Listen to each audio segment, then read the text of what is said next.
사도행전 1장 6절에서 8절 말씀을 다 같이 봉독하시겠습니다.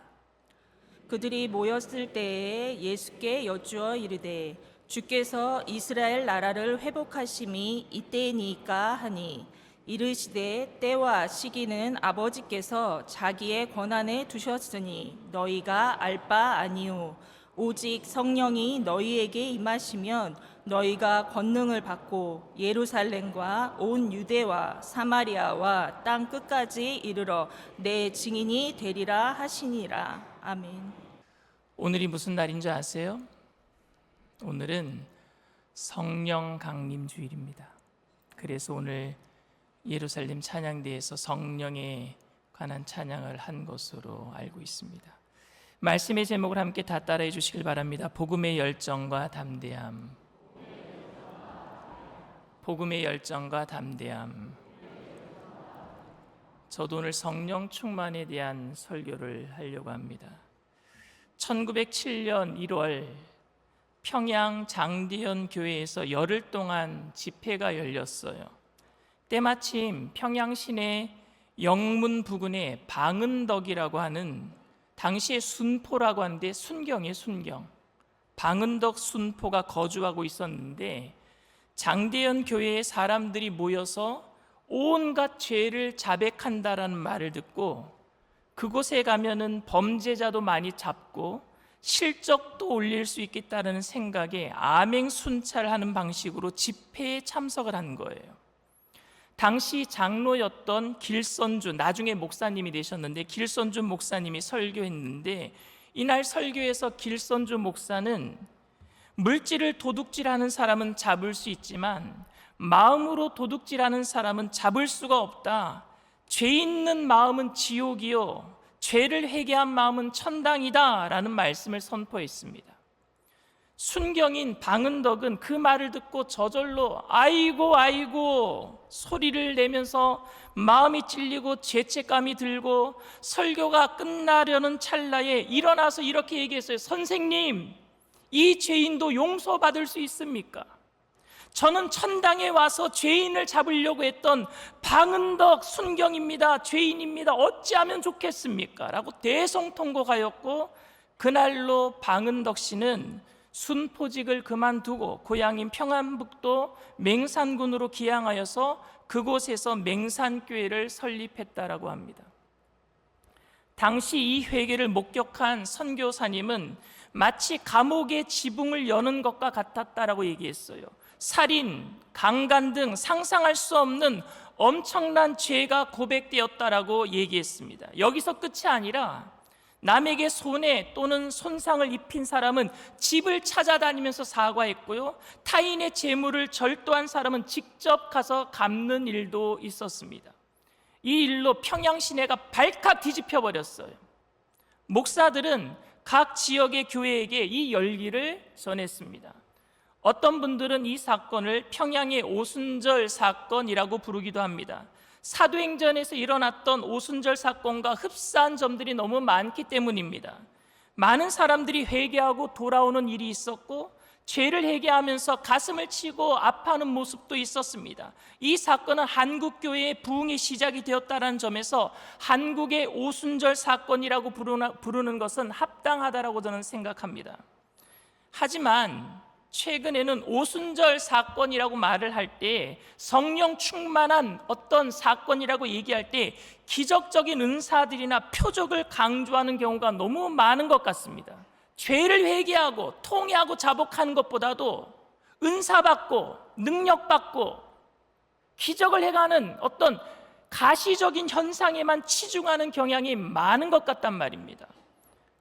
대표적으로 여러분 빈야드 운동이나 토론토 블레싱이라고 하는 운동을 들 수 있는데 1994년 1월 토론토 캐나다에서 특별 집회가 열렸어요.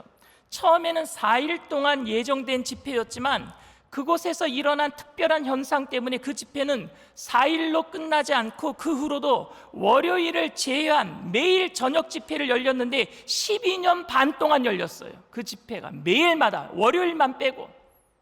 그때 토론토에서 사람들이 발작하면서 경련을 일으키며 바닥에 쓰러져서 웃기도 하고 으르렁거리기도 하고 짐승 소리를 내며 울부짖기도 하고 이상한 방언을 말하기도 하고 병이 낫는 일도 있었습니다. 그런데 이런 현상들이 일어났기 때문에 성령이 그곳에 임했다라고 말할 수는 없을 것 같아요. 다른 종교에서도 병을 고치는 일이 있고, 다른 종교에서도 기적을 행하는 일이 있고, 또 이단들도요 방언을 얘기해요. 이단들도. 만일 누가 여러분들에게 성령을 받았습니까? 성령을 체험하셨습니까? 라고 묻는다면 여러분들은 어떻게 대답하시겠습니까? 체험을 강조하는 은사주의 교회에서는 특별한 체험이나 특별한 은사 때문에 성령을 받았다라고 말을 하고, 장로교회에서는요 성령이 오시지 아니하면은 예수님을 구주로 입으로 시인할 수 없다라고 얘기하고 있기 때문에 우리가 이미 성령을 받아서 예수를 믿었다, 그래서 성령 받은 사람들이 예수를 믿고 있다, 이미 성령 받았다라고 이야기를 합니다. 그런데 여러분, 오늘 사도행전 1장 8절에는 성령 받는 것을 뭐라고 얘기하느냐? 권능을 받는 것이라고 얘기하고 있어요. 권능을 받는 것. 우리 사도행전 1장 8절 말씀을 다 같이 한번 읽습니다. 오직 성령이 너희에게 임하시면 너희가 권능을 받고 예루살렘과 온 유대와 사마리아와 땅끝까지 이르러 내 증인이 되리라 하시니라. 권능이 여러분 뭘까요? 영어 성경에는 파워라고 돼 있어요. 헬라어 성경에는 두나미스라고 돼 있어요. 두나미스에서 여러분 다이너마이트가 나온 거예요. 폭발력이 있는. 오늘 예수님께서는 성령이 너희에게 임하시면 너희가 권능을 받을 것이다 라고 말씀하셔서 승천하시기 전에 예수님이 하신 말씀이에요. 예수님이 부활하신 다음에 40일 동안 제자들과 많은 사람들과 함께 있으면서 마지막 승천하시기 전에 하신 말씀이에요. 도대체 여러분, 권능이란 어떤 게 권능일까요? 능력 받는 게 여러분 권능입니까? 우리가 만약 성령을 받는다면 어떤 권능이 우리에게 나타나야 할까요? 성경을 연구하는 많은 사람들은 오늘 본문 말씀, 특별히 사도행전 1장 8절 말씀이 사도행전 전체의 핵심 주제라고 얘기합니다.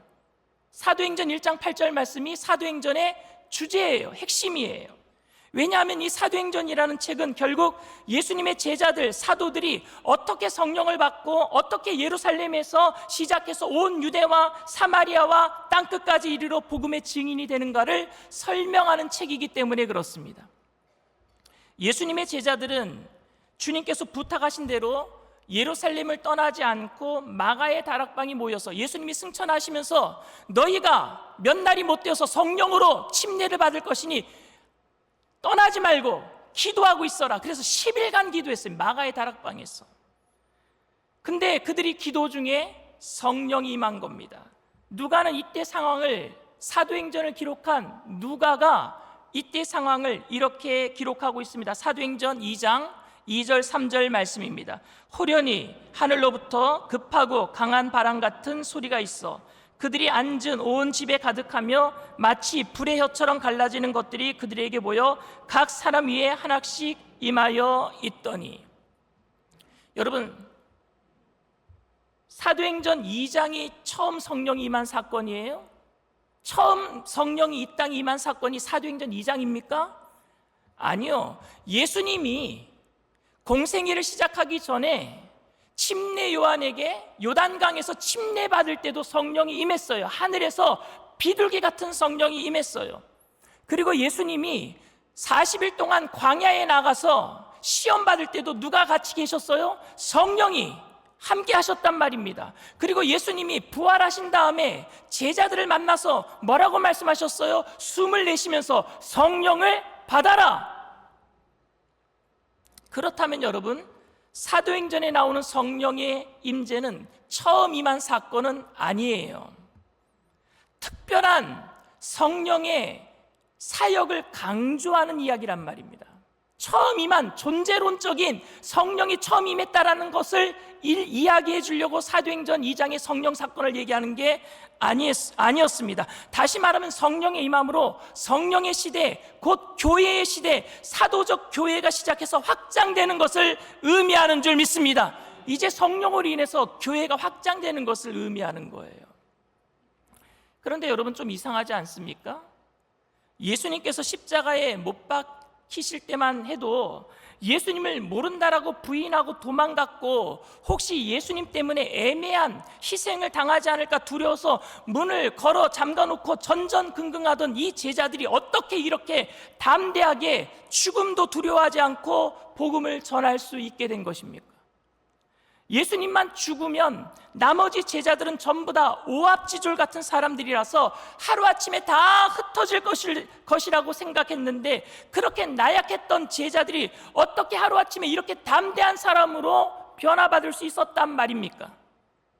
이 질문에 대한 답을 사도행전에서 누가가 이렇게 얘기합니다. 성령이 하셨다. 성령이 하셨다. 성령께서 그들에게 임하심으로 그들이 그렇게 되었다라는 것입니다. 제자들에게 성령이 임했을 때 그들이 그렇게 달라졌습니다. 그들에게 성령이 임함으로 그들이 권능을 받았기 때문입니다. 그런데 우리가 성령께서 그렇게 임하심으로 권능을 받았다라고 말하면 우리는 곧바로 그 현상적인 것들에 초점을 맞추게 됩니다. 그러니까 사도들이 방언을 말하고 병을 고치고 기적을 행하고 이런 것들을 권능이라고 생각하는 거예요. 교회가 부흥하지 못하고 교인들의 삶 속에 획기적이고 확실한 변화를 경험하지 못하는 이유는 바로 성령의 권능을 체험하지 못했기 때문이라고 얘기하는 겁니다. 성령을 체험하지 못했기 때문에. 우리는 가슴에 불덩어리가 떨어지는 경험을 하고 나면은 모든 의심이 사라지고 정말 복음을 위해서 온전하게 헌신할 수 있을 것 같고, 그 권능으로 온 열방을 복음화시킬 수 있을 것 같고, 더 이상 세상에 있는 욕심에 빠지지 않을 것 같다라는 생각을 하게 돼요. 우리가 제대로 하지 못하는 이유는 성령의 권능을 제대로 받지 못했기 때문이라고 생각하는 거예요. 우리가 정말로 하나님의 말씀대로 복음의 증인이 되어서 온 세상에서 이 복음을 온전하게 드러내지 못하는 이유는 우리가 성령을 체험하지 못했기 때문에, 권능을 받지 못했기 때문이라고 생각하는 겁니다. 그래서 사람들은 성령을 체험하기 원하고, 성령을 체험하고 성령의 권능을 받고 나면은 성령의 권능을 가지고 사업도 형통하고 안 되는 일도 다 잘 될 뿐만 아니라 하나님께서 그를 통하여서 선하고 아름다운 일들을 이루실 것이라고 생각한단 말입니다. 하지만 그것은 권능의 부분적인 현상일 뿐, 게다가 언제나 성령이 임할 때 나타나는 필연적인 현상도 아니고, 예수님께서 너희가 권능을 받으면 너희가 부자가 되고 교회가 부흥하리라 약속하신 적도 없어요. 예수님께서 약속하신 대로 제자들이 성령이 임할 때 그들에게 권능이 임하심을 아는 것은 그들이 병을 고칠 수 있기 때문도 아니었고, 그들이 기적을 행할 수 있었기 때문도 아니고, 그들이 갑자기 유식해져서 누구도 할 수 없었던 그런 이야기들을 할 수 있었던 것도 아닙니다. 그들에게 임한 성령으로 인한 권능은 결론적으로 여러분 말씀드리자면 예수 그리스도의 복음에 대한 확신 때문에 생긴 담대함인 줄 믿습니다. 예수님 복음 때문에 생긴 담대함, 복음에 대한 확신과 담대함이 바로 권능이란 말입니다. 그래서 사도행전에서는 어떻게 제자들이 그렇게 신기하고 놀라운 권능들을 행할 수 있었는가에 초점을 맞추고 있는 것이 아니라, 어떻게 그들이 그토록 담대하게 복음의 증인이 될 수 있었는가에 대한 초점을 맞추고 있습니다. 다시 말하면 그들이 어떻게 해서 그렇게 성공적인 사역자가 되어서 부흥을 경험할 수 있는 것을 이야기하고 있는 것이 아니라, 어떻게 성령께서 그들을 통해서 주님의 교회를 이루어가고 있는가 초점을 맞추고 있단 말입니다. 저는 그 예를 스데반 집사에게서 찾을 수 있다고 생각합니다. 스데반 집사는요, 초대교회 집사 7 중에 한 명이었습니다. 그는 당시 사도들보다 학식이 훨씬 뛰어난 사람이었어요. 그를 통해서 말싸움으로 이길 사람이 없었어요. 유대인들과 논쟁이 붙으면요, 늘 학식이 뛰어나서 지식이 풍부해서 너무너무 지성이 풍부해서 하나님의 말씀으로 그들을 꼼짝 못하게 했던 사람입니다. 그리고 그는 표적과 기사와 이적을 행할 수 있는 능력 있는 사람이었어요. 그야말로 지금으로 얘기하면 영성과 지성을 다 겸비한 사람이었어요. 성령의 능력을 가지고 있었어요.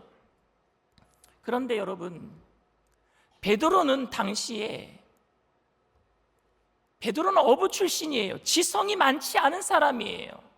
그런데 그는 나가서 이야기하잖아요. 하루에 3,000명, 5,000명씩 회개하고 침례받고 돌아옵니다. 당시에 베드로가 나가서 설교하면, 그런데 스데반도 성령 충만한 사람 아닙니까? 베드로보다 학식이 더 뛰어나고 말주변과 언면이 뛰어나고, 그리고 베드로만큼 능력 있는 사람이, 기적도 표적도 행한 사람이, 병든 자도 고치는 사람이에요. 그런데 그가 한편에 설교했는데 사람들이 돌을 집어서 그를 치려고 합니다. 똑같은 설교였어요. 내용이 다르지 않았어요.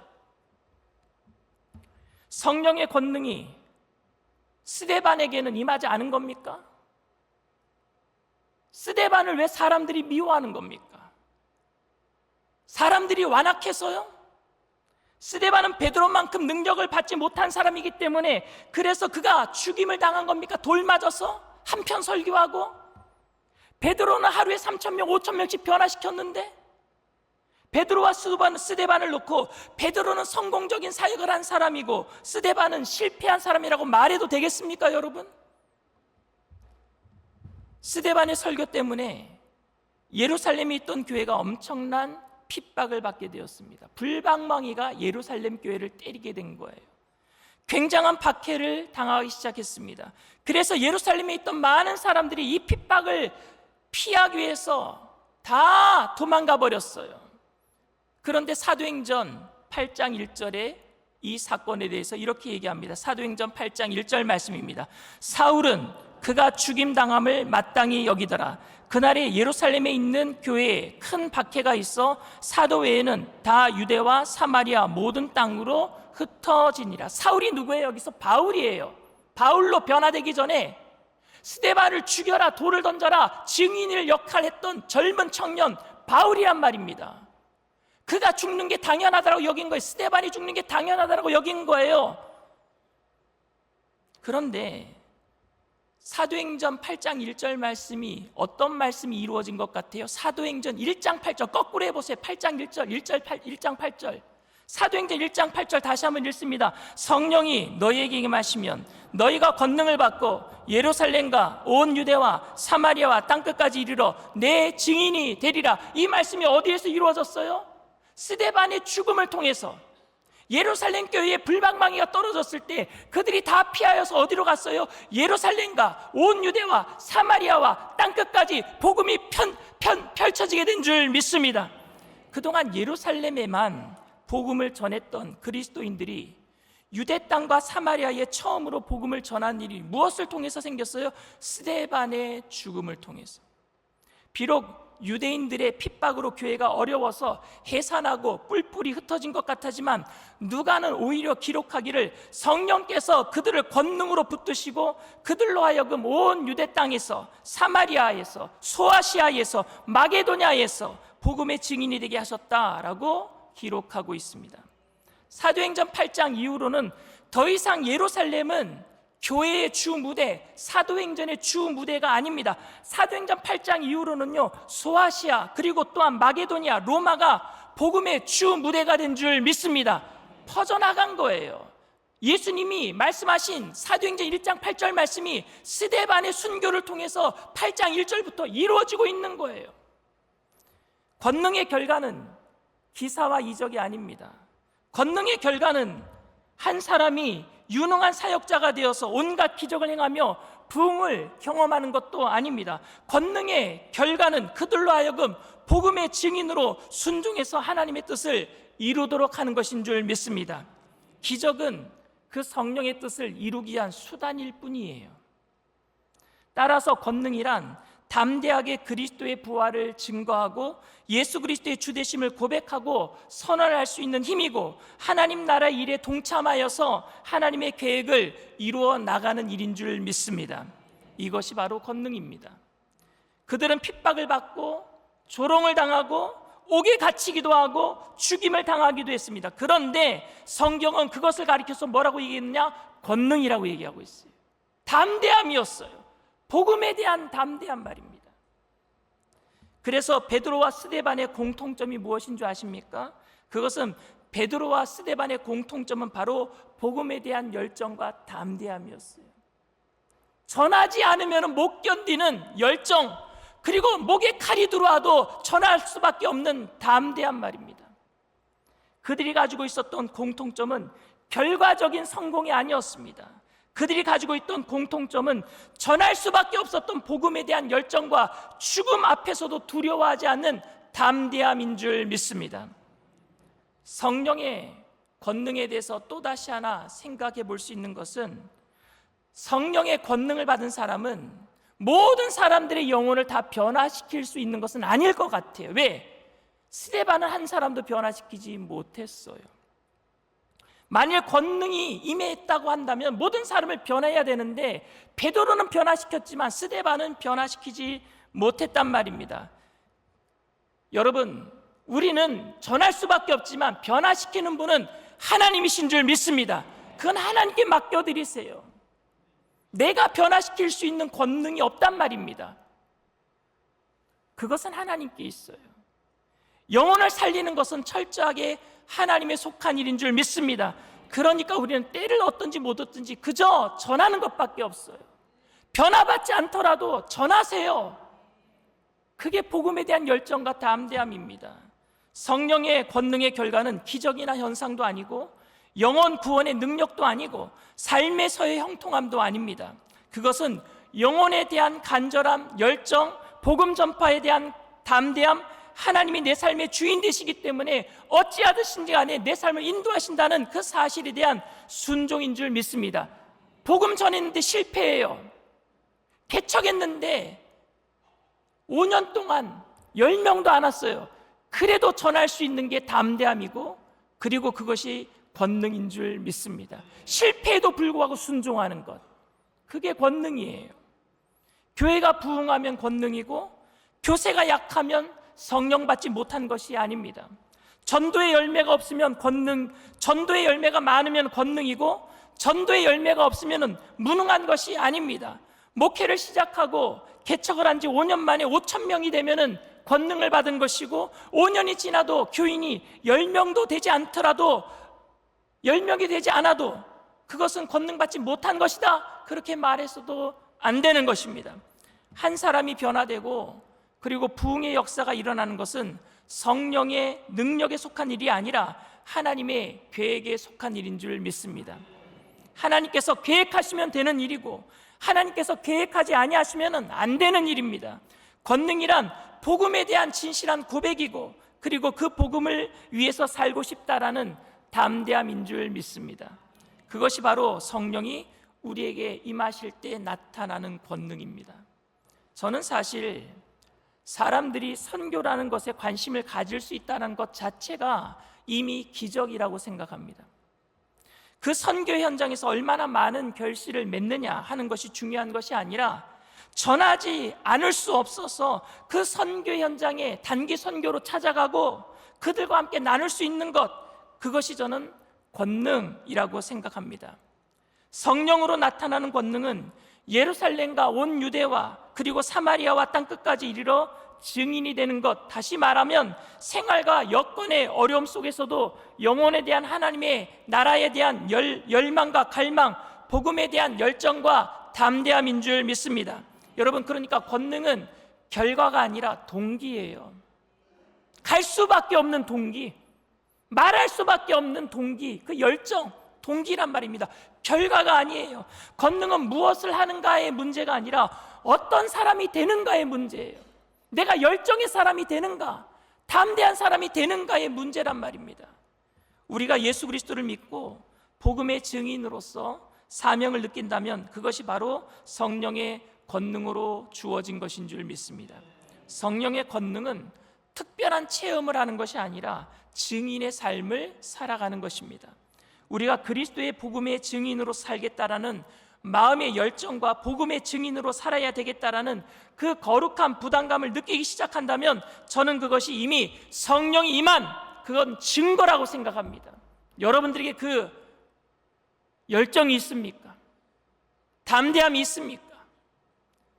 사실 저는 선교하는 것, 전도하는 것보다는 설교하는 것에 더 관심이 많아요. 담임 목사이다 보니까 저는 제 목회, 설교하는 것에 더 관심이 많습니다. 그런데 중요한 것이 선교가 중요한가, 설교가 중요한가가 아니에요. 중요한 것은 설교를 하더라도 복음의 증인이 되고 있는가, 선교를 하더라도 복음의 증인으로 살고 있는가가 더 중요한 줄 믿습니다.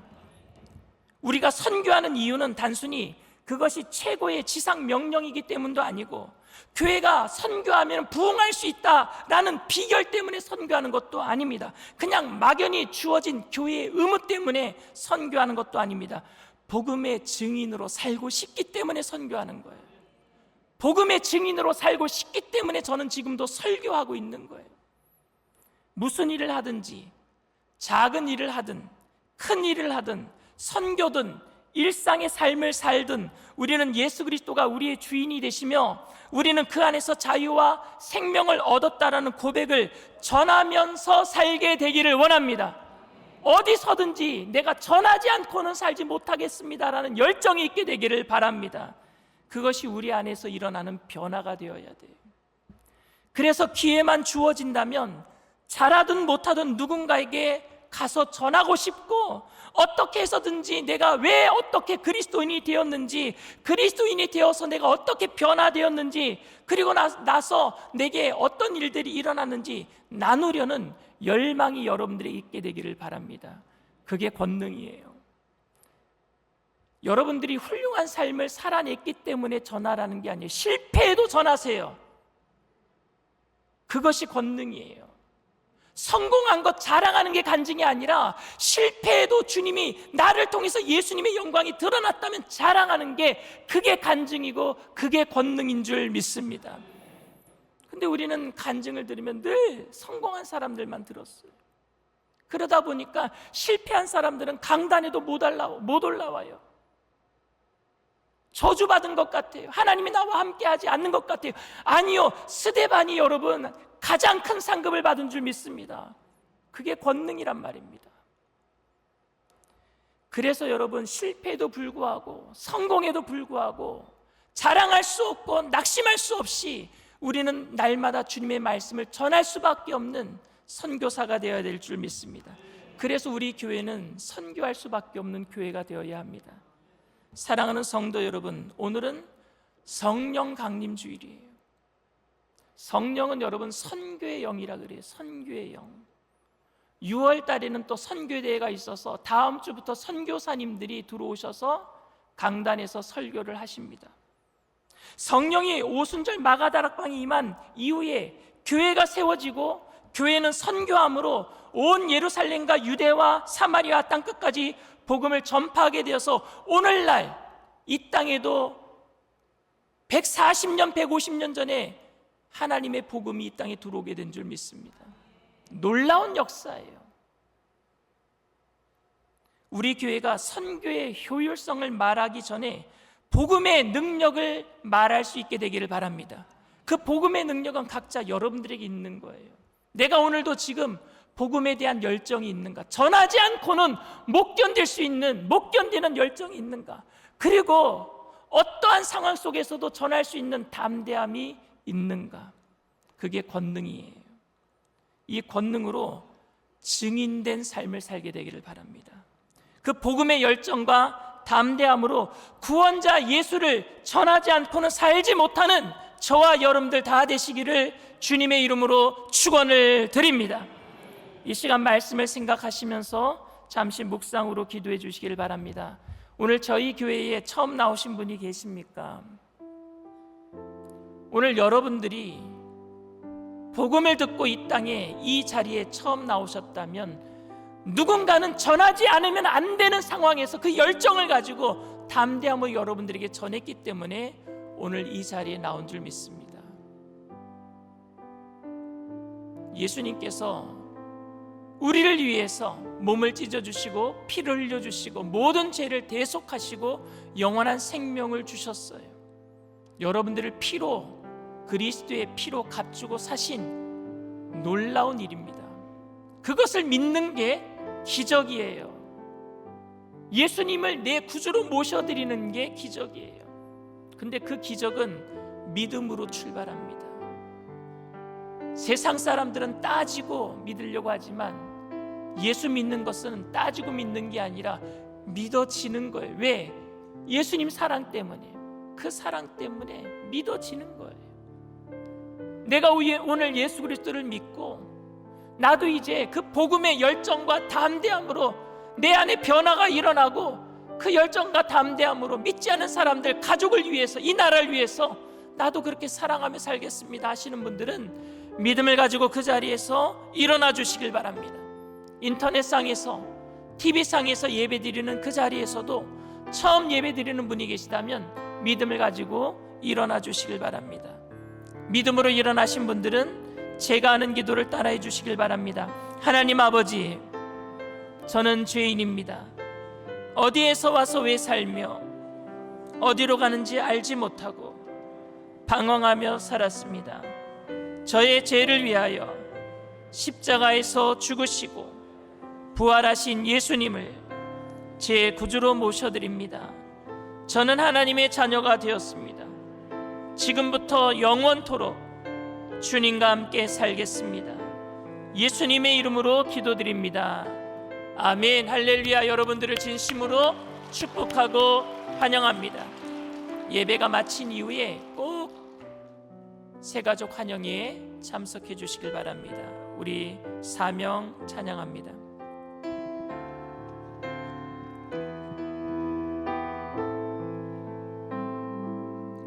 주님이 홀로 가신 길이 나도 따라가오.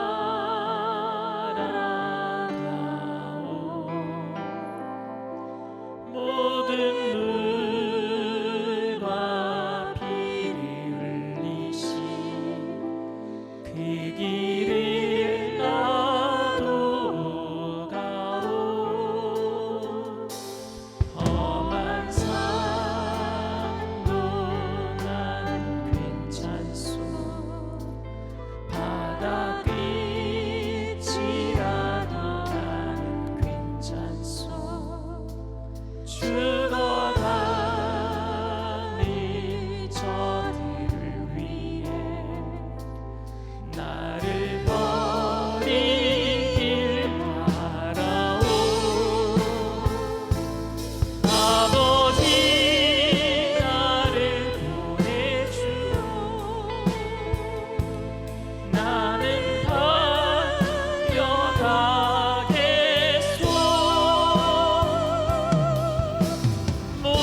목숨도 아끼지 않겠소.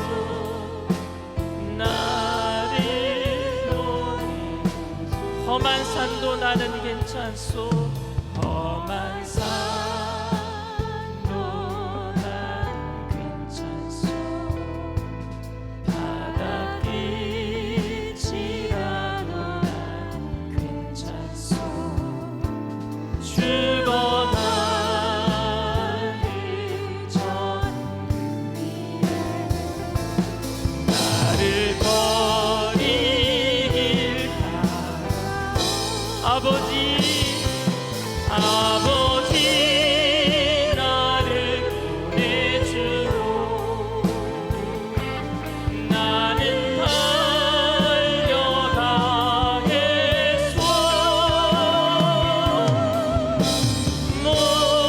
목숨도 아끼지 않겠소. 나를 세상이 나를 미워해도, 세상이 나를 미워해도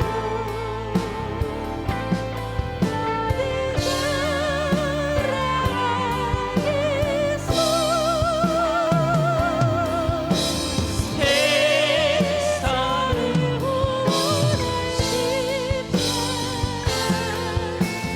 나도 따라 생명을 버리면서까지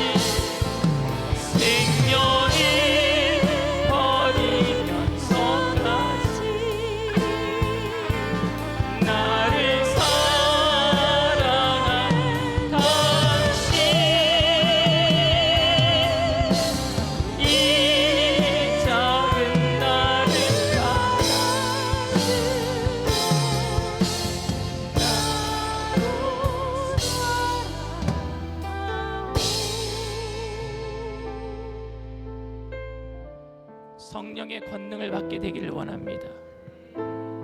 예수님의 복음을 전하지 않고는 견딜 수 없는 열정이 우리 안에 일어나게 되기를 원합니다. 담대함으로, 실패에도 두려워하지 않는 순종으로 나아가게 되기를 원합니다. 성공할 것 같으면 시작하고 실패할 것 같으면 간두는 사람이 아니라 실패에도 불구하고 순종할 수 있는 담대함이 우리 안에 있게 되기를 바랍니다. 작은 일에 충성하는 것이 우리 주님께서 큰 일을 맡겨주시는 시작일 줄 믿습니다. 우리 교회가 그러한 교회 되기를 원합니다. 어떠한 일이라도 주님의 일이기 때문에 최선을 다할 수 있는 권능을 받아서 이 세상을 변화시킬 수 있는 저와 여러분들이 될 수 있도록 성령으로 이 시간 충만케 해달라고 우리 주님 세 번 부르고 통성으로 간절히 기도합니다.